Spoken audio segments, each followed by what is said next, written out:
Voilà, on y est. Désolée pour cette petite interruption technique. Vous m'entendez bien? Oui. Bonsoir à toutes et à tous et merci encore à la Refugee Law Clinic de nous avoir invités pour le CIRE. Ce que je vous propose pour gagner un peu de temps, c'est de vous présenter mon organisation, donc le CIRE, à la fin de mon intervention pour être sûr d'avoir abordé toutes les questions que je voulais aborder ce soir. Alors, je vais être chargée pour ma part de faire une petite parenthèse puisque je vais vous parler d'une procédure tout autre, en tout cas de deux procédures tout autres qui sont la régularisation humanitaire et la régularisation pour raisons médicales.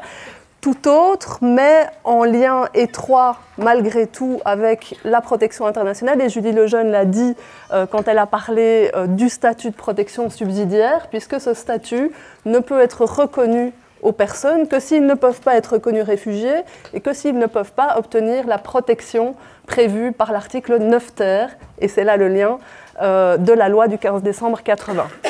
Donc je vais vous parler des deux procédures de régularisation pour des raisons médicales, ce fameux article 9 ter, et pour les circonstances exceptionnelles qui est prévu à l'article 9 bis de cette même loi du 15 décembre 80. Alors, je voulais commencer quand même mon exposé par vous rappeler de quel public on parle quand on parle de régularisation. On va parler en réalité de personnes donc, qui va être concerné par cette régularisation. Ce sont les personnes qui sont sur le territoire belge, en situation irrégulière, on parle généralement des personnes sans papier, ce sont des personnes qui n'ont pas ou qui n'ont plus de titre de séjour en Belgique. J'insiste sur le plus de titre de séjour en Belgique parce que dans la plupart des situations qu'on rencontre, les personnes ont eu, à un moment ou l'autre, un visa, un titre de séjour de plus ou moins longue durée et se le sont vues retirer pour différents motifs à un moment ou l'autre de leur parcours. On a généralement dans l'imaginaire l'idée des personnes sans papier qui sont arrivées sur le territoire sans papier, sans visa. Dans la plupart des situations, les personnes ont eu, à un moment donné, une situation de séjour tout à fait régulière. Mais il avance plus vite que moi. Ouais. Alors, qui peut être concerné du coup par cette procédure quand on parle de personnes qui n'ont plus de titre de séjour en Belgique? Ça peut être précisément des demandeurs d'asile qui n'ont pas obtenu le statut de protection internationale. Quand on voit le taux de protection en Belgique, au niveau du CGRA, il est environ à 50%. Donc on peut se dire que une personne sur deux, un demandeur d'asile sur deux n'obtiendra pas ce statut de protection et potentiellement deviendra sans papier, sans titre de séjour. Ça peut être aussi de toute autre situation, ça peut être des personnes qui sont arrivées sur le territoire belge pour travailler avec un titre de séjour, un titre de travail pour pouvoir travailler en Belgique et qui ont perdu leur emploi et de ce fait leur titre de séjour. Il peut s'agir d'autres situations du type, dans le cas d'un regroupement familial par exemple, d'une personne venue rejoindre un membre de famille et qui, pour l'une ou l'autre raison, n'a pas pu renouveler son séjour, n'a pas pu remplir les conditions mises au regroupement familial. Et enfin, je termine par un dernier exemple, mais il y a une multitude d'exemples de situations qui peuvent mener à une situation irrégulière de séjour, qui est celle des personnes, cette fois, arrivées clandestinement sur le territoire, arrivées sans visa. On songe aux migrants, aux migrantes dites en transit, qui n'ont pas pu, à un moment donné, se manifester auprès des autorités pour plein de motifs, pour différentes raisons, et n'ont pas pu demander l'asile ou demander un titre de séjour. Donc, cette multitude de situations, de personnes, pourraient, à un moment ou l'autre, être confrontées à une procédure de régularisation.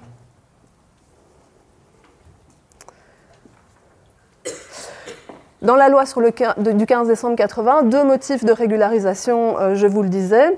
Le premier, pour circonstances exceptionnelles, c'est l'article 9 bis de la loi du 15 décembre 80. Le second, pour les raisons médicales, c'est l'article 9 ter de la loi du 15 décembre 80. Le premier, on va commencer par la régularisation dite humanitaire, pour circonstances exceptionnelles. L'article, pour d'abord comprendre un petit peu le mécanisme de la régularisation, je voulais quand même revenir sur un des principes de la loi du 15 décembre 80, qui est prévu à l'article 9, qui prévoit qu'en fait, toute autorisation de séjour doit être demandée depuis l'étranger. depuis le pays d'origine ou le pays de résidence de la personne. Il doit demander un visa, une autorisation pour venir séjourner sur le territoire. La régularisation, c'est donc l'exception à ce principe. C'est le fait de permettre à une personne qui est déjà en Belgique, qui ne se trouve plus dans son pays d'origine, de demander le titre de séjour ici, sur le territoire belge. Donc c'est l'exception, c'est une procédure dite exceptionnelle.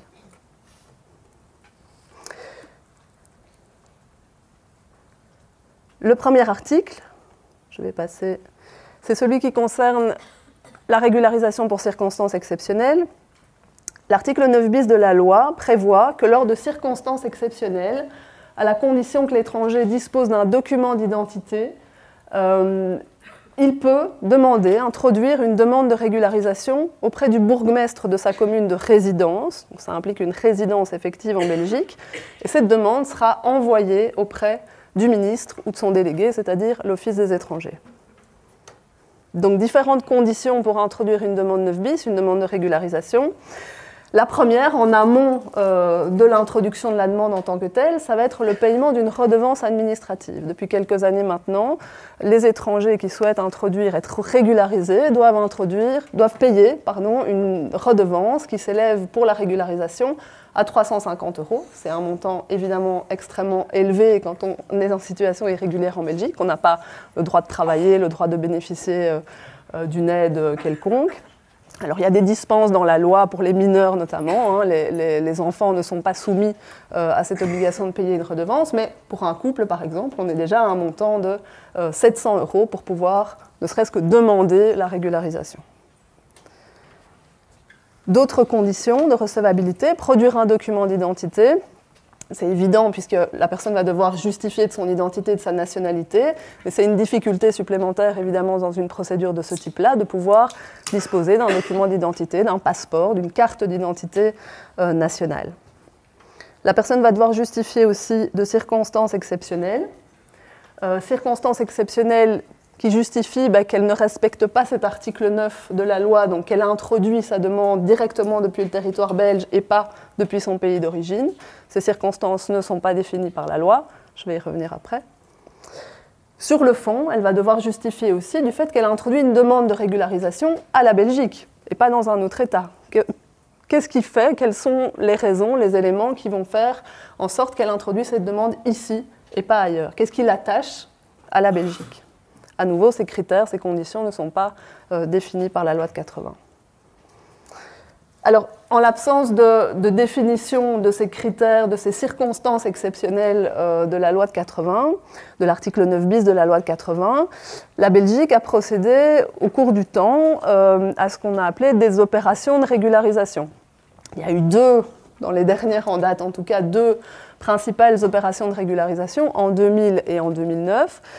Les opérations de régularisation, c'est en fait des moments où le gouvernement a décidé de fixer dans un texte des critères, une définition de ce que l'on entendait par circonstances exceptionnelles. Alors, en 2000, c'est la loi qui a fixé, une loi a été votée, c'est la loi qui fixait ces critères et qui organisait la procédure de régularisation. À l'époque, on avait décidé que les personnes devaient introduire cette procédure dans un délai de 3 semaines, donc c'était évidemment extrêmement court, et que c'était une commission indépendante de régularisation qui serait chargée d'examiner les demandes 9 bis. En 2009, donc période de la dernière opération de régularisation en date, c'est une instruction ministérielle qui a défini les circonstances exceptionnelles. Par définition, une instruction ministérielle, c'est un outil juridique extrêmement fragile. Et pour le coup, cette instruction a fini par être annulée assez rapidement par le Conseil d'État. C'est cette instruction donc, qui définissait les critères de régularisation de l'époque. Cette opération-là a permis la régularisation d'environ 40 000 personnes. Je dis environ parce qu'on n'a pas un chiffre précis des personnes régularisées, pour une raison assez simple, c'est que cette opération, elle s'est étalée dans le temps. L'Office des étrangers a mis quand même plusieurs années à traiter l'ensemble des dossiers qui avaient été introduits à l'époque. Et donc, on a eu des décisions entre 2010 et certainement en 2014, voire un petit peu plus loin pour les dossiers les plus complexes. Alors aujourd'hui, on se trouve tout à fait en dehors du cadre d'une opération de régularisation. Et donc, Quand on introduit une demande 9 bis, on justifie de circonstances exceptionnelles, et ces circonstances exceptionnelles sont laissées au pouvoir d'appréciation de l'administration. Donc l'administration a un pouvoir discrétionnaire pour déterminer ce qui constitue ou pas des circonstances exceptionnelles. Il va y avoir une évaluation au cas par cas. Régulièrement, le gouvernement et l'Office des étrangers aiment à rappeler aussi qu'on ne va pas procéder sous cette législature-ci à une quelconque opération de régularisation, donc on ne va pas définir ce qu'on entend par circonstances exceptionnelles, et donc c'est une évaluation au cas par cas qui a lieu. Alors, la loi exclut, donc, qu'est-ce qu'on va justifier comme circonstances exceptionnelles quand on introduit une demande 9 bis du coup? La loi exclut toute une série d'éléments qui ne peuvent pas servir de base aux circonstances exceptionnelles de l'article, des éléments déjà invoqués dans une demande d'asile par exemple, des éléments déjà invoqués dans une autre demande de régularisation, des éléments évoqués dans une demande de régularisation médicale.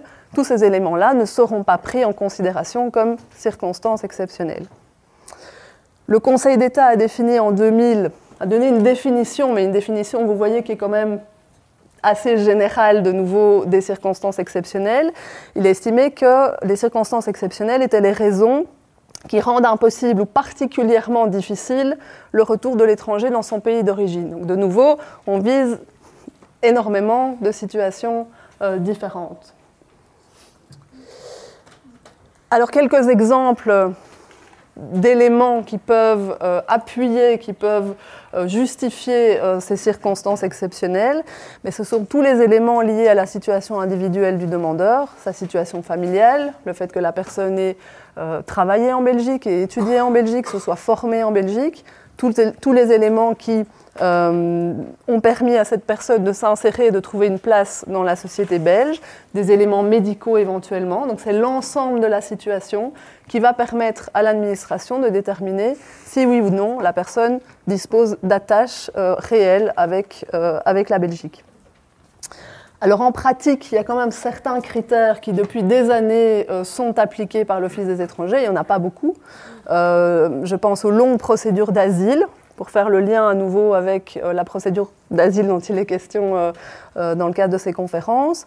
Depuis plusieurs années, l'Office des étrangers considère que sont des circonstances exceptionnelles les situations où les personnes ont eu une longue procédure d'asile. Une longue procédure d'asile, c'est une procédure qui a duré 3 ans pour des personnes qui sont en famille, avec des enfants scolarisés. Et pour les personnes isolées, on considère que la procédure d'asile doit avoir duré 4 ans pour être considérée comme une longue procédure d'asile. Dans ces situations-là, eh bien, on peut espérer que l'Office des étrangers régularise. Ça reste une compétence discrétionnaire, ça reste un examen au cas par cas. Dans la plupart des situations, si on arrive à prouver que la procédure d'asile a duré autant de temps, la personne pourrait être régularisée. Alors, quelques mots rapidement sur l'introduction, sur la procédure d'introduction d'une demande 9 bis. Donc, c'est une demande qui doit être introduite auprès de la commune directement, dans laquelle il faut justifier d'une adresse de résidence effective, puisqu'il va y avoir une enquête de résidence qui va être menée par l'agent de quartier, qui va venir vérifier si la personne réside bien à cette adresse-là. Si l'enquête de résidence est positive, les personnes vont se voir délivrer un accusé de réception, une annexe 3 en l'occurrence, et puis seulement la demande sera envoyée à l'Office des étrangers pour traitement. Donc c'est bien l'Office des étrangers qui va traiter la demande, qui va décider de prendre une décision positive ou négative. Je vous fais remarquer quand même qu'il n'y a pas de délai de traitement. La loi ne prévoit aucun délai de traitement pour ce type de demande, et donc on a des dossiers de régularisation qui peuvent prendre quelques mois, mais parfois plusieurs années également, et qu'aucun document de séjour n'est prévu par la loi pendant le temps du traitement. Donc ça signifie que quelqu'un qui introduit une demande de régularisation, qui a une procédure qui dure quelques mois, voire plusieurs années, n'est pas en situation régulière de séjour tant qu'il n'y a pas de décision positive à sa demande. Donc ça peut évidemment représenter une certaine durée. Quelle est la situation de séjour si la personne, heureusement, reçoit un titre de séjour? La loi, de nouveau, ne détermine pas quel est le titre de séjour à octroyer à une personne régularisée. C'est laissé au pouvoir discrétionnaire de l'Office des étrangers. En pratique, ce sont des cartes d'1 an. C'est un séjour d'1 an renouvelable qui va être délivré aux personnes régularisées, renouvelable à certaines conditions, évidemment, de revenus, d'efforts d'intégration, de formation, de vie familiale. Donc selon évidemment ce qui a mené à la régularisation, on va renouveler sur base de ces conditions. Je vais peut-être un petit peu plus rapidement et revenir sur l'accès aux droits des personnes régularisées éventuellement dans le cadre des questions. Je termine sur la régularisation humanitaire juste par quelques chiffres pour vous donner quand même une idée de ce que ça donne comme résultat au niveau des décisions et des dossiers, au niveau des demandes de régularisation. Alors, ce sont les chiffres qui sont repris du rapport Myria, hein, la migration en chiffres et en droit, qui est publié chaque année par Myria.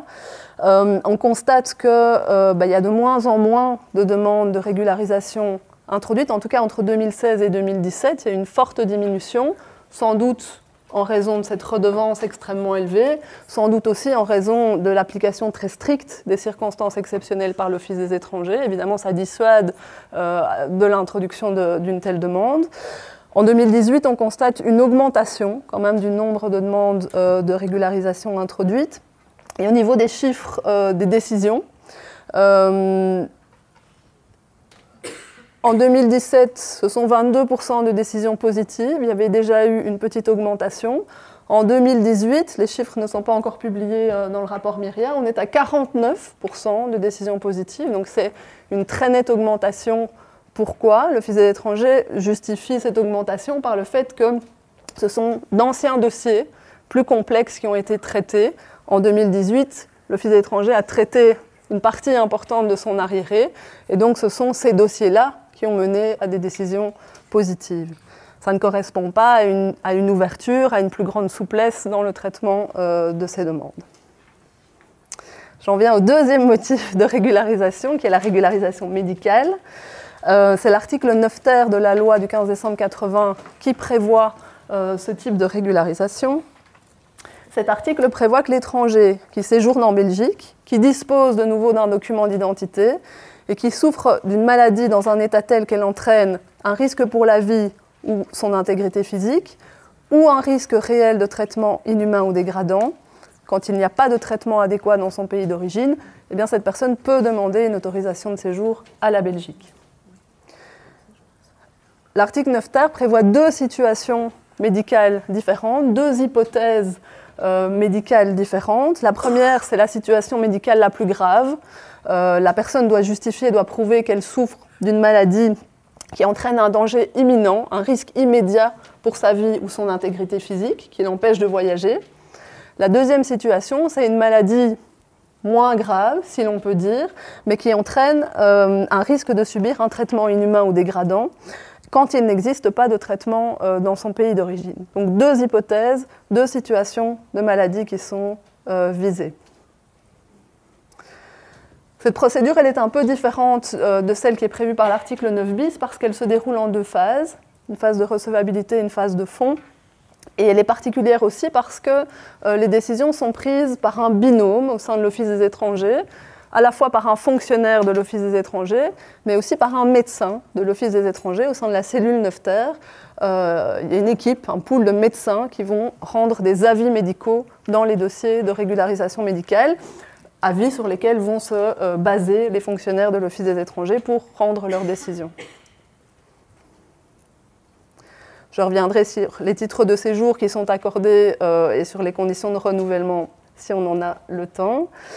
Au niveau de la procédure, c'est une demande qui doit être introduite directement à l'Office des étrangers, pas à la commune comme c'est le cas de l'article 9 bis, mais directement à l'Office des étrangers par un envoi recommandé, qui doit mentionner de nouveau une adresse de résidence effective. Il faut nécessairement que la personne ait une adresse de résidence effective en Belgique, que la personne puisse prouver son identité, qu'elle puisse produire un certificat médical, qui est un certificat médical type, qui est prévu par arrêté royal, et qui doit mentionner trois choses. Quelle est la maladie, quel est le degré de gravité de la maladie, et quel est le traitement estimé nécessaire pour cette maladie. Ce sont les trois éléments fondamentaux que ce certificat médical doit comporter. Le certificat médical doit aussi être récent. C'est une procédure qui va nécessiter d'actualiser très très régulièrement le dossier, la situation, et de produire des certificats médicaux très très régulièrement. Autre phase au niveau de la recevabilité de cette procédure, c'est ce qu'on appelle le filtre médical. Depuis 2012, quand une personne introduit une demande NEFTER, eh bien, sa maladie va être examinée. On va devoir passer un filtre médical. On va devoir déterminer si la maladie dont elle souffre correspond à une des situations médicales visées par l'article NEFTER. Si c'est le cas, la demande sera jugée recevable. Si ça n'est pas le cas, elle sera jugée irrecevable. Ce filtre médical est apprécié de manière assez stricte par l'Office des étrangers depuis plusieurs années maintenant, et on a très peu de situations en pratique qui parviennent à passer le filtre médical. Je reviendrai, si j'ai le temps, sur les chiffres de la régularisation médicale. Je terminerai par là, pour que vous puissiez vous rendre compte de ce que peut donner de nouveau ce type de procédure. C'est important d'avoir ces données en tête quand on doit conseiller des personnes, quand on doit évaluer avec elles si est-ce que ça vaut la peine, est-ce que ça peut m'aider dans ma situation d'introduire une demande de régularisation humanitaire ou médicale. Il faut évidemment peser le pour et le contre, évaluer les éléments de la situation de la personne avant de l'orienter vers une demande 9 bis, une demande 9 ter. C'est évidemment important d'avoir ces données-là aussi. Les quelques conseils sur lesquels je vais passer. Au niveau du fond, une fois que le filtre médical a été passé, une fois que l'Office des étrangers et son médecin a estimé que la maladie était suffisamment grave pour passer le cap de la recevabilité, eh bien, ce sont les éléments de fond qui vont devoir être appréciés par l'Office des étrangers, qui va devoir, avec le médecin, examiner quel est le traitement nécessaire et si ce traitement existe, est accessible et disponible dans le pays d'origine de la personne. Tous ces éléments-là sur la disponibilité et sur l'accessibilité vont être à charge de la preuve dans le chef du demandeur. Donc c'est le demandeur de régularisation qui va devoir justifier que dans son pays d'origine, eh bien, le traitement n'existe pas, le traitement n'est pas disponible, le traitement coûte extrêmement cher ou n'est disponible qu'à des centaines de kilomètres de sa région d'origine. Vous voyez donc évidemment que même à ce stade-là, ce n'est pas parce qu'on a passé le cap du filtre médical que sa maladie est jugée grave qu'on va forcément pouvoir accéder à une régularisation médicale. J'ai quasiment terminé, Ludwig.